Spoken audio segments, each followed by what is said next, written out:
Welcome, everyone. Thanks for taking the time out of your day to join us for this awesome webinar.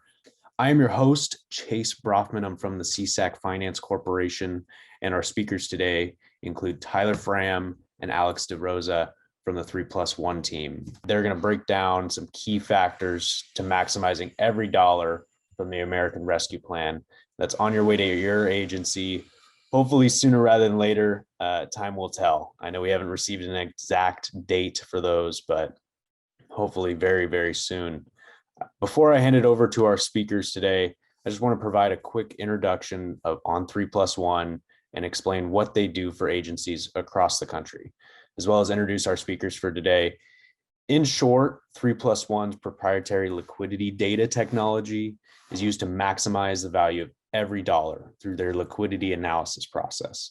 So this process breaks down how cash can be best utilized for current and future operating needs, offsetting banking fees, borrowing activities, and much, much more. Our speakers today include Tyler, who's been with Three+One for over 2 years now. And a little fun fact about Tyler, during his college days, he studied abroad in Europe and even spent some time in China. So I wish I could share that experience. I haven't been that far out.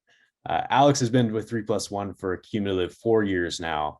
And fun fact about Alex, he just completed his master's degree in public administration from Meritus College. So congrats on that, Alex. Gentlemen, I'll hand it over to you now, and I'll go ahead and watch the chat. Go ahead and begin. Awesome. Thanks so much, Chase. Again, my name is Alex DeRosa, and I'm from Three+One. First things first, just want to say thank you to Chase and his team at CSAC, as well as our partners at the National Association of Counties, for giving us the opportunity to share our story with some agencies within the state of California this morning. And of course, talk about the impending ARP funds that are going to be hitting just about every single public entity across the country. We're going to be talking about all different types of data today that are going to be really beneficial tools to help public entities maximize the value of those ARP funds. I know everybody listening, just like us at Three+One and at CSAC and NACO, has a long list of questions about when those dollars are coming, what they're going to be able to be spent on, and a whole lot of other things. But right now, we want to focus on the things that we do know and the things that we can control. And the data points that we're going to go through in this presentation are going to help us maximize those ARP funds, as well as all other funds that your county or agency or city have under your control at different points during the year, because that's truly the core of what we do at Three+One. Our learning objectives for today are going to be focused on a few different points that you can put to use for both ARP funds and your traditional operating dollars. First things first, we're going to talk about liquidity data. I know Chase touched on this briefly in his introduction of Three+One, but by the end of this presentation, hopefully everybody's an expert on what liquidity data is, what it means to your public entity, and how it's a little bit different than some data you might be using today. We're going to look at how we can use data, and liquidity data in particular, to investigate the impacts of an economic shock on your entity's liquidity position. I think we all know what we may be referring to in that point. Of course, the past 12 months with COVID-19, every public entity across the country has experienced some different level of economic shock as a result of either shutdowns, forced closures of certain services, or maybe other services that were forced to continue to operate but couldn't receive any revenues. And now, coming into 2021, we're looking at a positive economic shock in additional funding, stimulus funding from the American Rescue Plan coming to every municipality across the country. So we're going to want to make sure that your entity has a clear picture of what's happened over the past 12 months. Can we identify any stress points that could lead to future problems? And then what is this new economic boom, this influx of cash, going to mean for your entity now and into the future?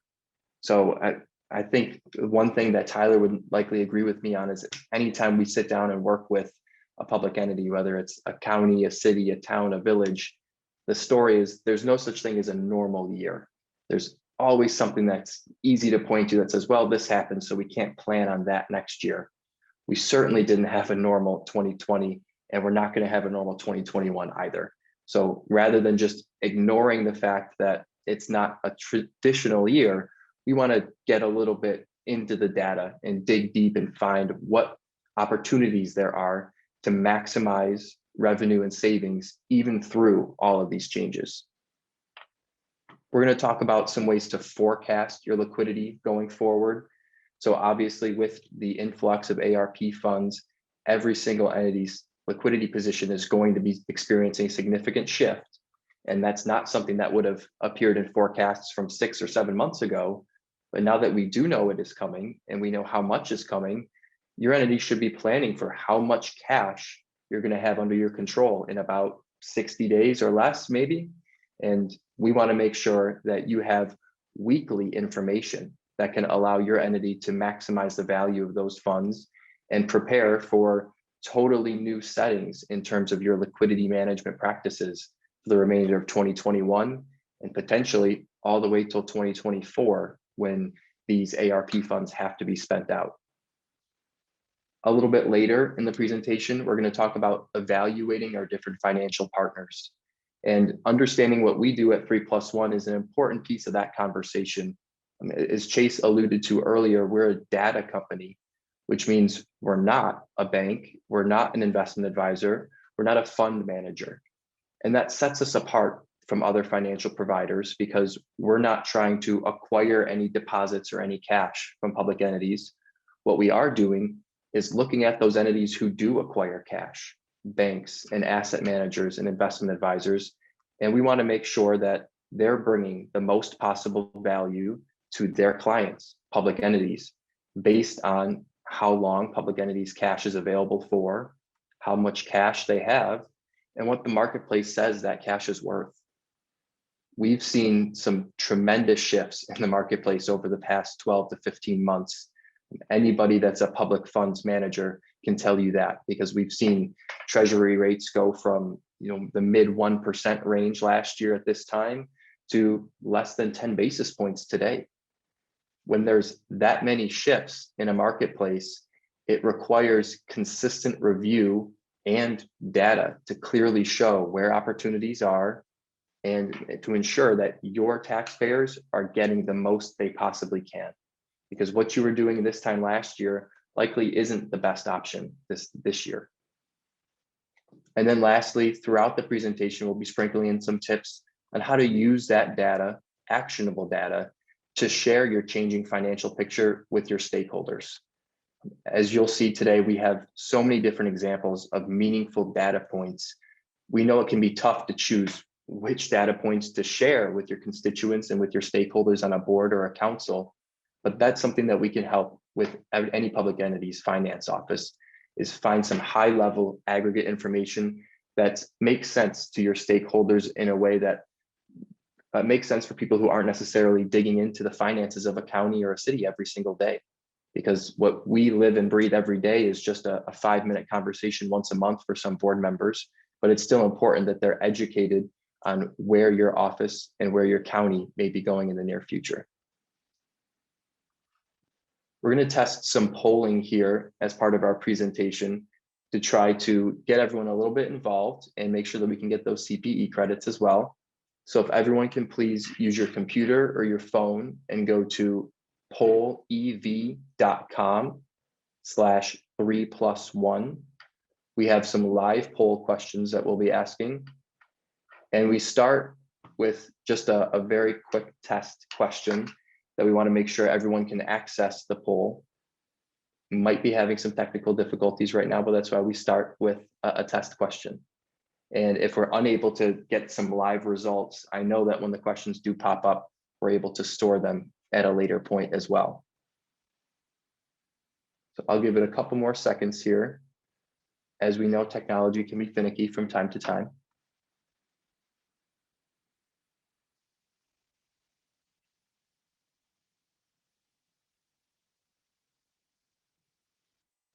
One of the first questions that we're going to ask, if we can get to that point, is related to the number of bank accounts that every public entity manages.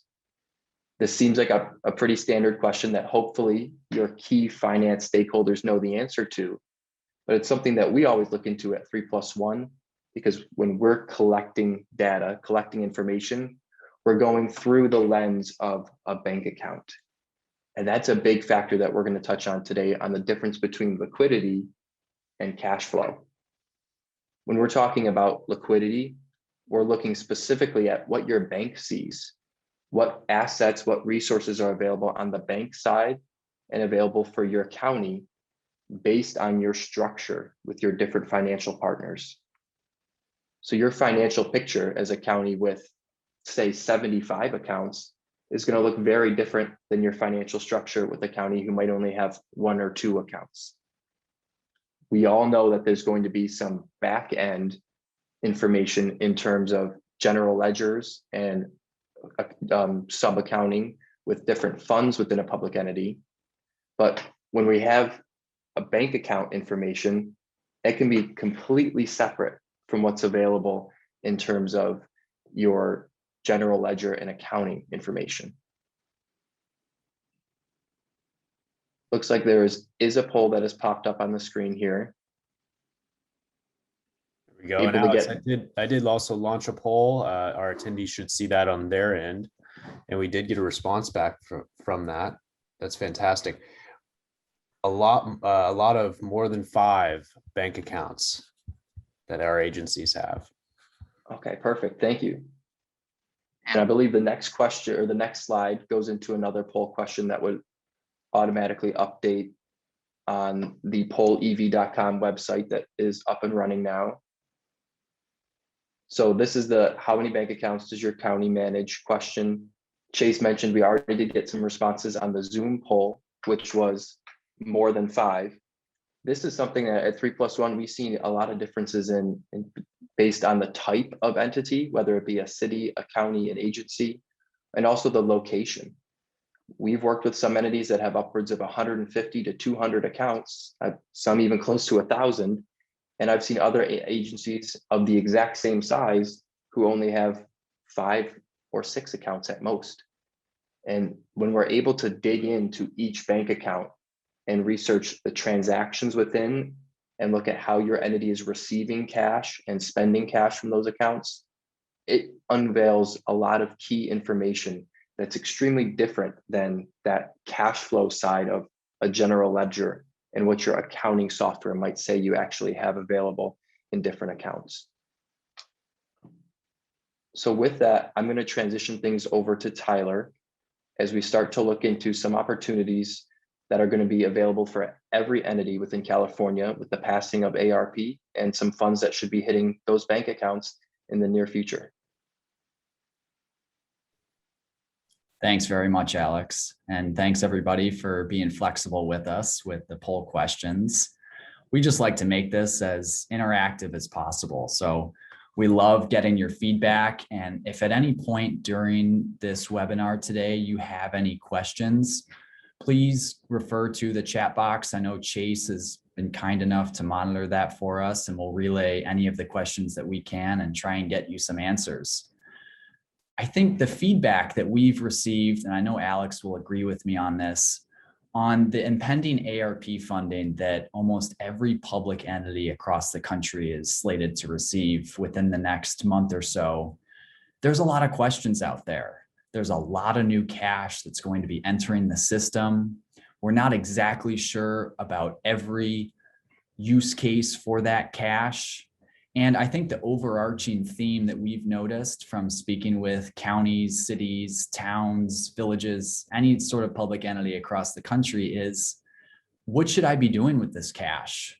I've got my banks who in some cases are telling me they've got a lot of cash and they don't necessarily want me to just leave it on deposit.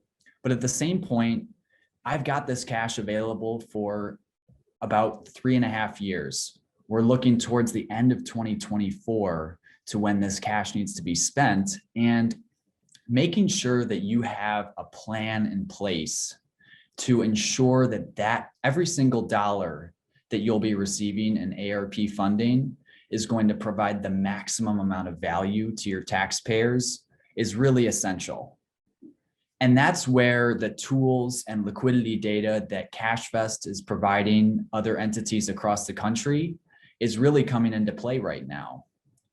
Just in California alone, about 26.3 billion is going to the state. 7.1 billion is going to be spread across its cities, and another 7.7 billion to its counties. That's a lot of opportunity that we see right now.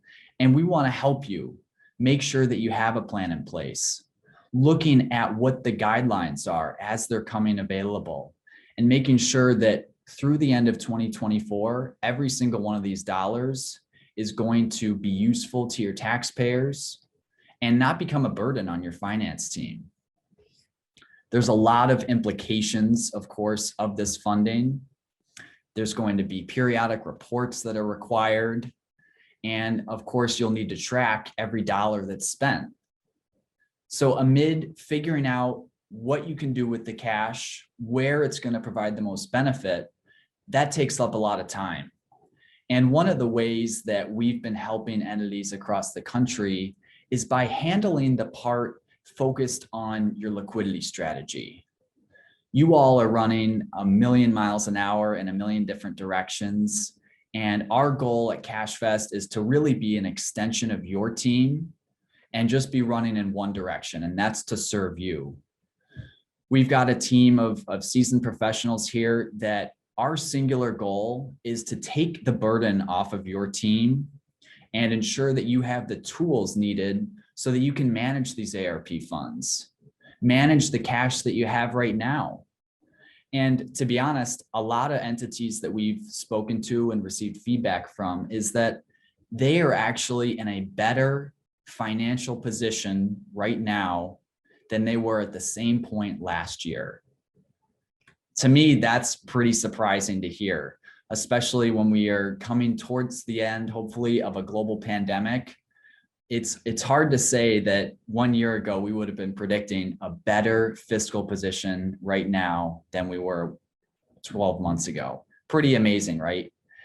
And what we found is the entities that were looking ahead, using data, using liquidity forecasts, which we'll get into a little bit further in today's webinar, they had the confidence to know when and if they were going to be in a position of fiscal stress. Or conversely, if they would be in a position where there was additional opportunity and where to take advantage of that opportunity. So that really gets into, what does data have to do with implementing a plan right now? I think all of us probably look at our cash balances fairly frequently. We've got to reconcile bank accounts. You may be doing cash flow forecasting. But looking at other tools that we'll get into in a moment, that's going to be critical to taking your strategy to the next level.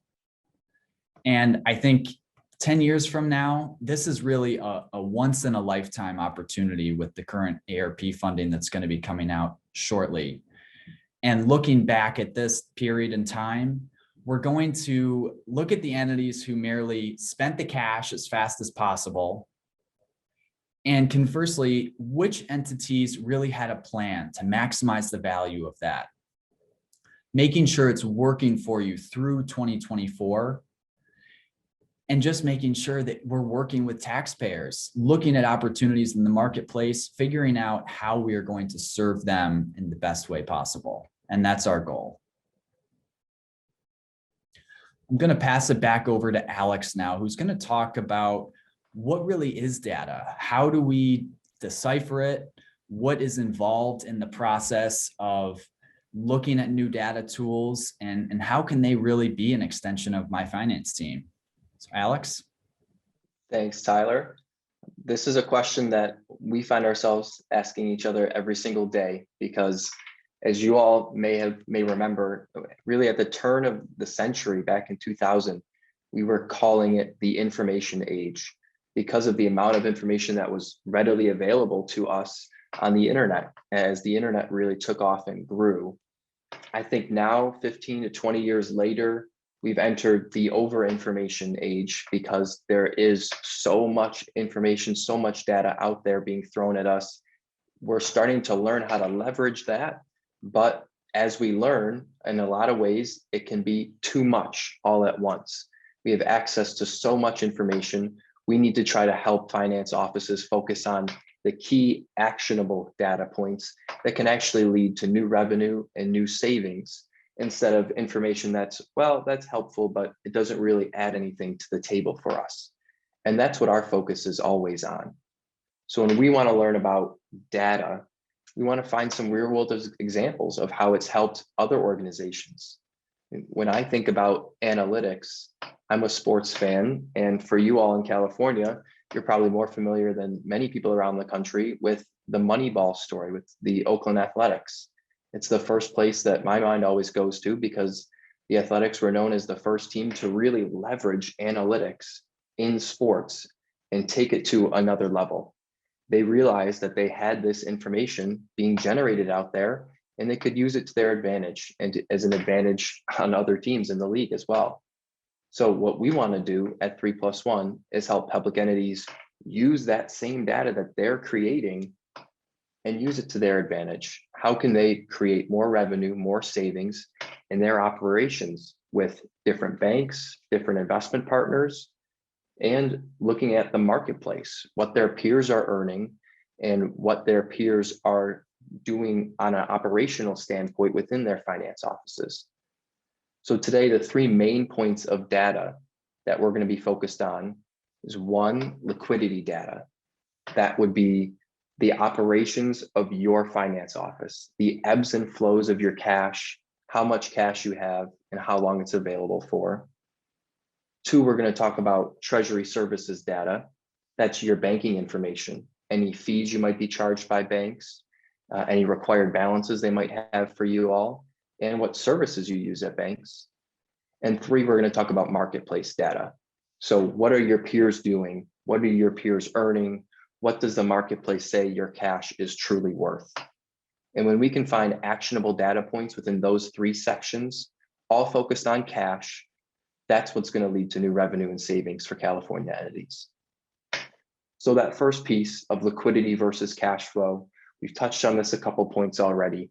We want to make sure that everyone has a solid understanding of the difference between liquidity, what's available in the bank to your entity today, versus cash flow, maybe what your general ledger says. That's the easiest way to describe that difference. An example would be when you write a check. In your mind and according to your general ledger, those dollars are gone. They're off the book, they're spent. But from your bank's perspective, those dollars are still on deposit. They're still generating fees if your bank charges balance-based fees. The bank is still collateralizing them. All of these things are still going on in the background until someone cashes that check and that money is cleared.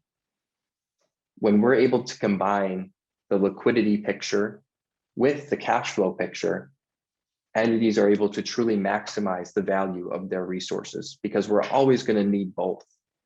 Cash flow is likely what your finance office deals with on a daily or weekly basis through cash flow reports. Liquidity is what your bank is saying is available each day, but also what the marketplace is going to tell you that cash is worth each day. And we need to make sure that we're focused on both of those pieces so that we can plan for the future, but then also look at cash in an aggregate picture, because your cash is an asset that should be used as an asset continually. One quick story that I always like to share on why liquidity matters, because anytime we give a presentation, I think it's important that entities know why this information is going to benefit them. Even before the COVID-19 pandemic, credit rating agencies like the S&P 500 have said that, or like S&P, sorry, have said that liquidity is a growing piece of their ratings for public entities. Everyone knows the importance of a credit rating for a public entity, because this is truly the cost for your taxpayers to go out and borrow for what typically are some pretty major capital projects that can span years and even decades. If you have the opportunity to strengthen your credit rating, you're likely going to want to do anything that you can in order to get that higher credit rating, because that can lead to millions of dollars of savings for your taxpayers over time. So what we've seen in the marketplace over the past 12 to 24 months is Fitch and S&P coming out of the woodwork and saying liquidity has become one of the most important pieces that we look at. I believe S&P states that it's about 10% of their overall score for a public entity. They want to know how much cash you have, how long it's available for, and quite frankly, if you're going to be able to pay your bills if an economic catastrophe happens. And that's what we provide for public entities, is that stress testing on cash. And we'll get into that a little bit down the road here, but just wanted to quickly introduce why this matters for every single public entity, because anyone that's going out for borrowing needs to ensure that they have the strongest credit rating possible. One quick poll question we're going to go here is, what is your biggest focus concerning ARP funds? So if everybody could take out either their laptop again or their phone to answer this question from that pollev.com/3+1, we can get some quick answers here.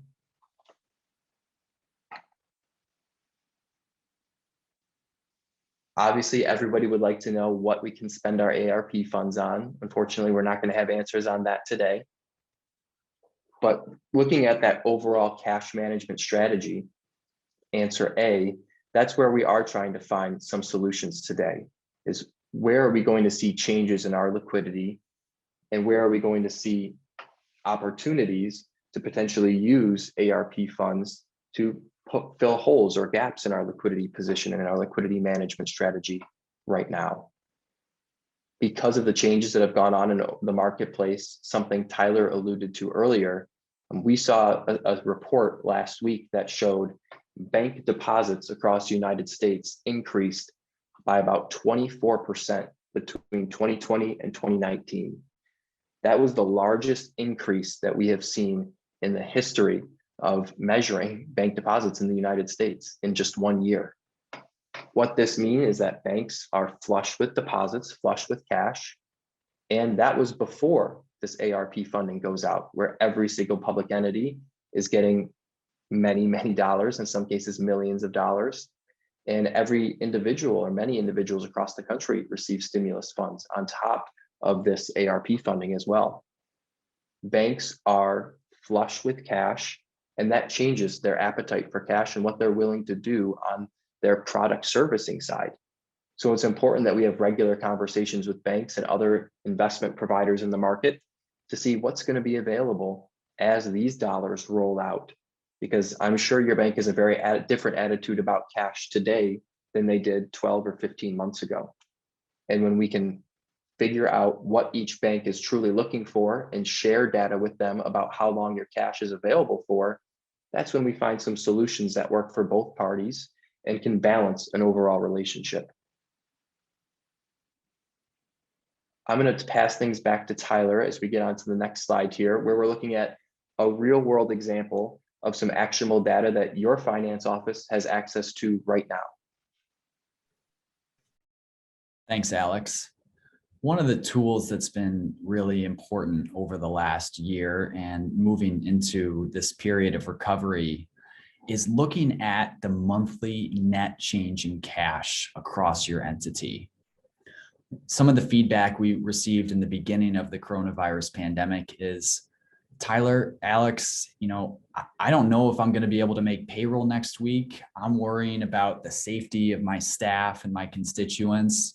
And I just don't have the time to look at things from a granular perspective. Others are asking, maybe we need to go out for a borrowing. How much cash is going to be coming in over the next few months compared to what we need for payroll and AP and any capital projects that may be going on?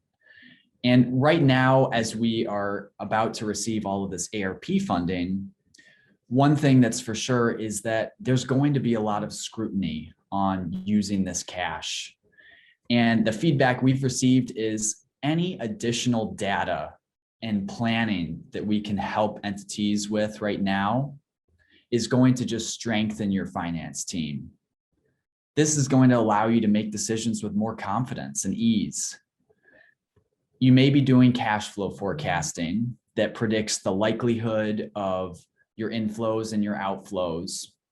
But having mathematical and precise information, looking at every single debit and credit on every single day of the year, and being able to show on a monthly basis what your entity needs to continue operating, that's going to be really important. And for example, in this slide right here, you can see this is a middle-sized county that we serve, a few $100 million budget. And on a monthly basis, let's just look at the month of April right now. You can see that they're positive cash inflows. So everything that they're bringing in across every single bank account was about 71.4 million. But you conversely look at the negative cash flows, which is typically what most entities are putting most of their focus on. That's 49.87 million. If you only looked at that negative number, you'd think, oh my gosh, we need $50 million this month to continue operating. But really, when you look at the entire picture from a 30,000 foot perspective, you can see that that entity is actually bringing in about $21.5 million more than they spend in the month of April. So what does that mean? And how does that compare to other months? Well, obviously, not every month is like the month of April, but understanding where your cash position is likely going to be month by month over the year helps show you exactly which months are going to provide a little bit more stress on your team. You can see for this entity in the month of July, they need about $19 million more than what they're bringing in to handle the negative cash flows that are leaving the entity. Knowing this on a monthly basis and having a third party certify that for you is only going to provide more confidence, especially going into a period where we're going to be receiving unprecedented levels of additional liquidity. We've got another poll question here, wondering what sort of strategy you have and do you use multiple types of liquidity tools? It's okay if you're not totally sure. These new data resources only have become available in the last 5 years or so.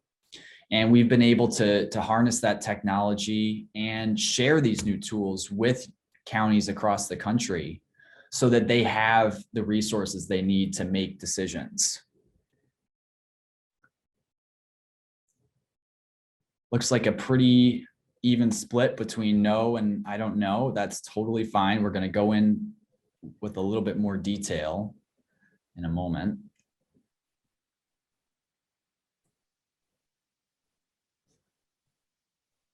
I think this poll question is always a perfect segue into the next slide, just because when we look at stress test results and time horizon data, like we're going to see on the next slide, you understand that there needs to be different tools for different dollars.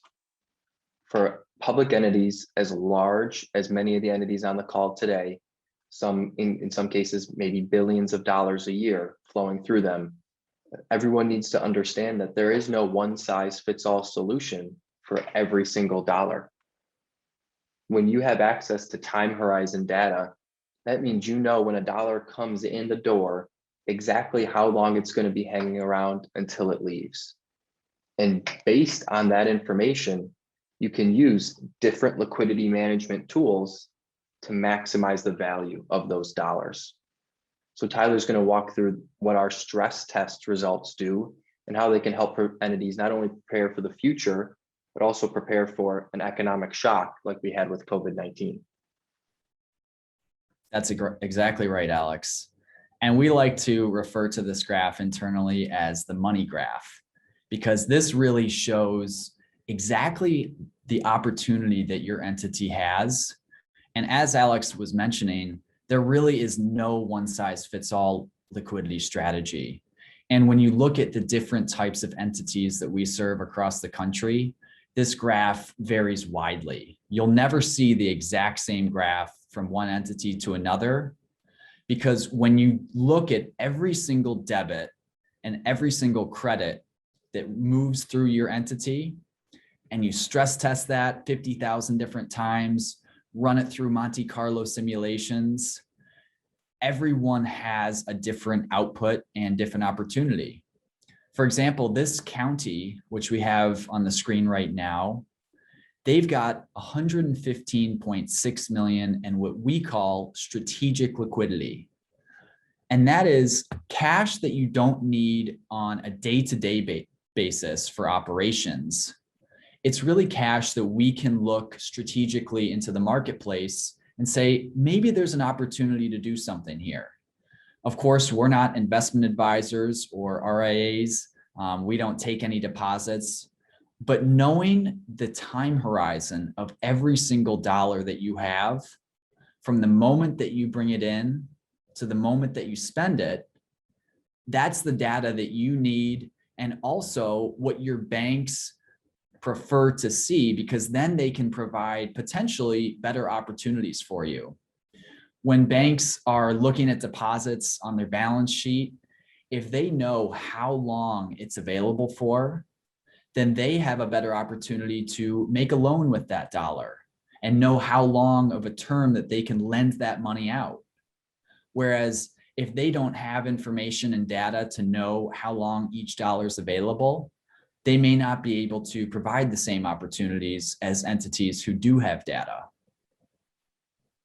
And when we look at this graph, this is something that is going to change for every single entity across the country because of ARP. I mean, just for example, let's say this entity might be receiving $35 to $40 million of ARP funding in the next 30 days. And those dollars are going to be available for at least 3 years. That's going to change this entity's liquidity management strategy. Even if their decision is, we're not going to even look at these dollars, touch them, spend them until 2023, immediately they know, let's find some liquidity management tools that can help us maximize this bucket of cash for 2 to 3 years before we spend it. Maybe it's an entity who's going to get to work and start spending these dollars right away, but their spending might be replacing some previously planned spending with these dollars that you see on this graph here. So every single entity across the country is going to need to reevaluate their strategic liquidity, regardless of their plans with ARP funds, because there's going to be new dollars added into the mix that aren't part of your true liquidity position. And when we can dig into the data and separate out different accounts, different buckets of cash, that's where we can find some new opportunities to really maximize these dollars based on your entity's specific strategy, whether it's spend it day one or let's hold on to it for a couple of years. Exactly. And really what this does is just take the guesswork out of everything. Knowing what to do with your cash, how long it's available, what the marketplace is willing to pay for it, that takes a lot of time and energy. And if we can take some of those steps off of your finance team and help complement your strategy through data, that's really going to help free up some additional resources. And that's really the goal, is how to do more with less right now. But looking forward, one of the questions that we're asked all the time is, Tyler, that's great. We love seeing the stress tests. I understand that particular portions of my cash are available for maybe only 30 days, some of which are available for 30 months. And we already have that strategy in place because we're using data. But I want to know, looking into the future, where's my operating cash going to be? So one of the things that we've developed at 3+One is our short-term MC liquidity forecast model. And what you see on the screen right now is actually very similar to the graph that you just saw on the last slide, but this is looking at your entity's operating cash you have short-term, but also where it's forecasted to be within a statistical confidence interval from now until the end of August in this particular forecast.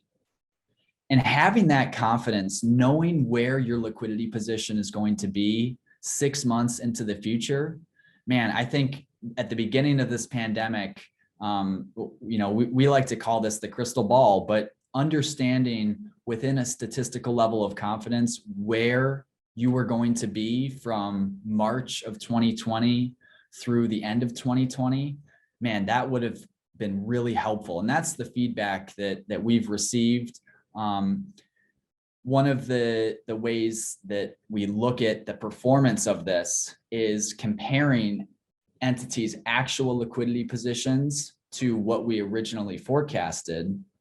And what we found is, in most cases, even amid a global pandemic, a lot of entities were within only a couple percentage points of our forecasted results. And I think that just goes to show that using data can be a really helpful resource when you have so much uncertainty. You've got constituents asking questions. You've got board members wondering, are we going to be able to meet our liabilities this month? Being able to say with confidence that, yes, we are able to do this, or you know what, we may not be, but we're preparing for a worst case scenario. And that's another thing that this forecast really helps provide, is showing in an absolute worst case scenario, represented by this orange line, where you're projected to be. Because if we're not planning for something, then we're not ready for anything. And that's really important, especially right now. I think the most important piece you touched on, Tyler, was just that comparison of where we projected an entity to be versus where they actually went. And that's when we can identify key points in time when something changed, and then have meaningful conversations about what changed and why. And all those answers can be found in the data.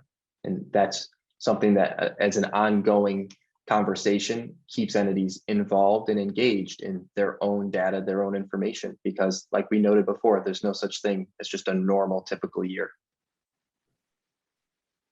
Absolutely. One of the questions that we always like to ask is, when's the last time you issued a banking RFP? Obviously, a lot of competing priorities right now, and not everyone gets super excited about issuing an RFP. But what we found, even over the last year, is that banks still have an appetite for new business and definitely want to serve the public sector.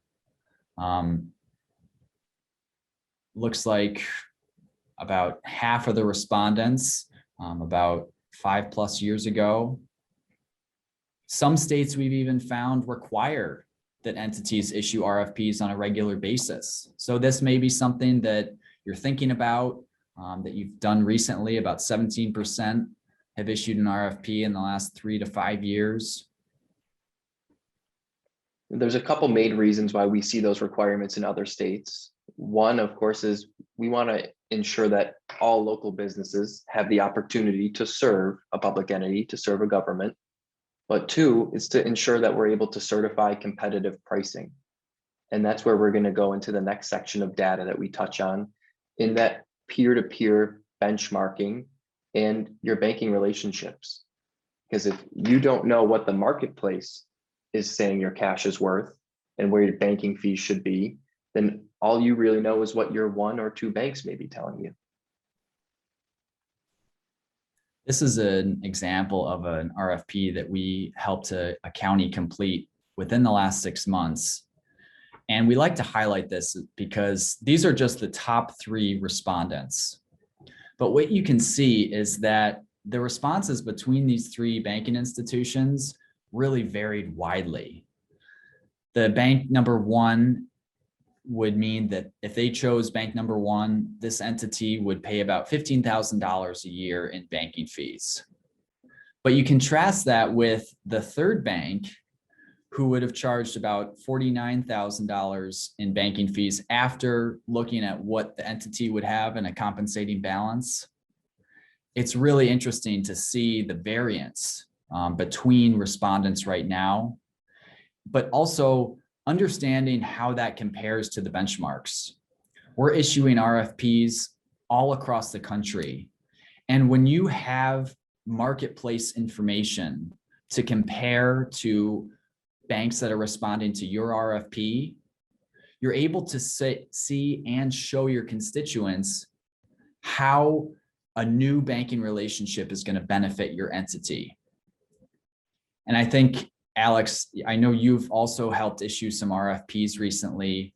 But when you have a third party that's certifying an entity's decision and helping them sift through the process of every single line item fee, what the different relationship opportunities are within that bank, knowing that you're choosing a partner that's going to help benefit an entity for the long term is really important, but also having the data to back it up is also really paramount. 100%. Having that certification from an independent third party makes finance offices sleep better at night, but also their stakeholders at the board level. Just to share a very quick story, I had recently done an RFP with a county that worked with the same bank for literally decades, a minimum of about 50 years, because the bank was a small community bank next door that they could easily access. And when they issued an RFP, their stakeholders were concerned because this bank they had worked with forever never charged them a single fee, not one time. And still through the RFP process, they were able to see that by switching banks, even though this one bank never charged a fee, they would be able to generate about $100,000 more in annual revenue with a bank that did claim to charge fees at certain points in time. But just on other products and services that they were able to bring to the table, the fee bank had a lot more options than the no fee bank. And conversations like that can be so difficult to have unless you have the data backing you up. Exactly.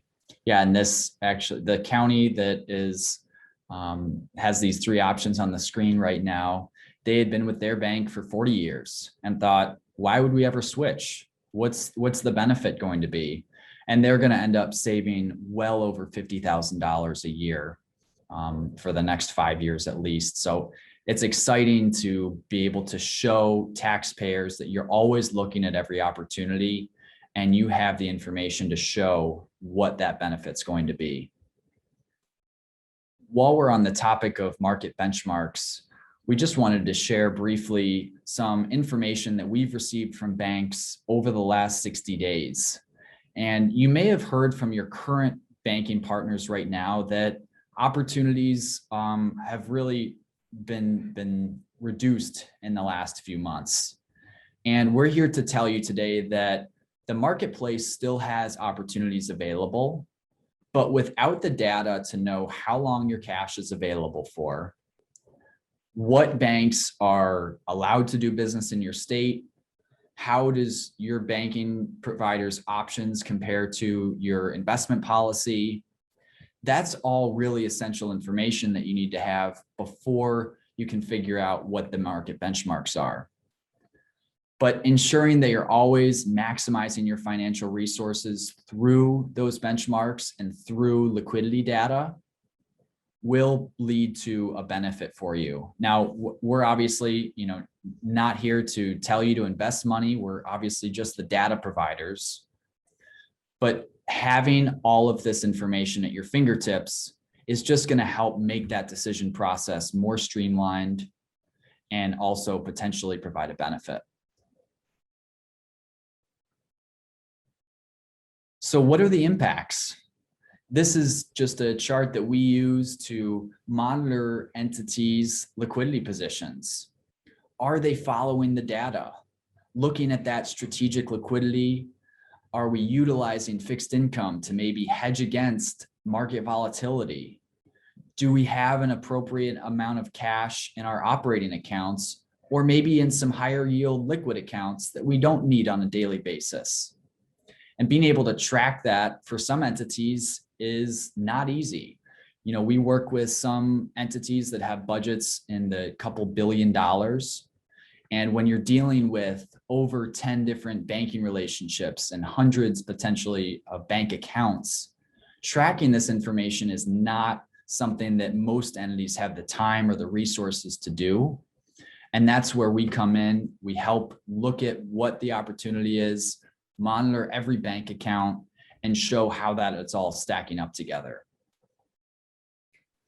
Just this picture. Oh, sorry, Tyler. Go ahead, Alex. I always like to look at this graph, this picture, because it gets to that point again of needing multiple different tools for all the different dollars that may be within your county, your city, your agency.